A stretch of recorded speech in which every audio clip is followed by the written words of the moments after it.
Hey there, friends. Thanks for joining me outside today for another one of our super summer stories for St. Thomas kids. This weekend, called Memorial Day weekend, is a really special time, and there are a lot of things that we can talk about with Memorial Day. First of all, Memorial Day is sometimes called the unofficial start of summer. Now, we know that summer actually begins in the middle of June when we have the summer solstice. But today, this weekend, marks the time when most of our friends have finally gotten out of school and we're ready to enjoy some beautiful days out in God's creation. That's kind of fitting because at this same time this year, we are starting a new season in our circle of the church year. We have finished the season of Easter. We have now passed the Sunday of Pentecost. And now we are beginning this long, great green and growing season after Pentecost. If we look around, we can see green and growing everywhere, can't we? And that brings me to another thing that I'd like to share. This week, the children's literature community lost a very special friend, the author named Eric Carle. Now, my guess is you've probably heard of Eric Carle, and you may even have some of his books on your own bookshelf at home. Eric Carle was a wonderful friend to children, and he shared his art and his stories with many children all over the world.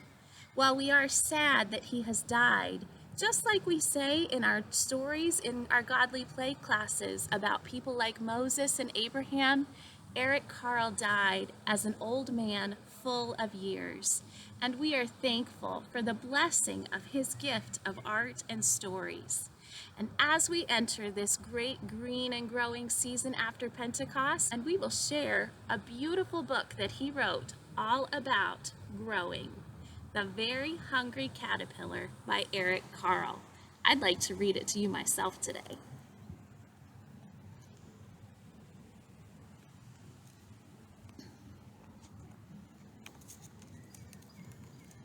The Very Hungry Caterpillar. And if you'll notice in this book, this was my son Jacob's book, and we bought it the year he was born, 2009. Eric Carle actually printed a letter in this book. It says, "Dear friends, 40 years ago, The Very Hungry Caterpillar was published. I am often asked, where did the idea for this book come from? Well, one day, with a hole puncher, I playfully punched some holes into a stack of papers. Looking at the holes, I thought of a bookworm. Then I changed the bookworm into a green worm. With the help of my good editor, Anne Benedence, the green worm became a caterpillar. That was the beginning. Since then, millions of children speaking many languages have enjoyed this book all over the world. To you all, The Very Hungry Caterpillar and I send our best wishes." From Eric Carle. And he writes this book for his sister, Krista. In the light of the moon, a little egg lay on a leaf. One Sunday morning, the warm sun came up, and pop, out of the egg came a tiny and very hungry caterpillar. He started to look for some food. On Monday, he ate through one apple, but he was still hungry. On Tuesday, he ate through 2 pears, but he was still hungry. On Wednesday, he ate through 3 plums, but he was still hungry.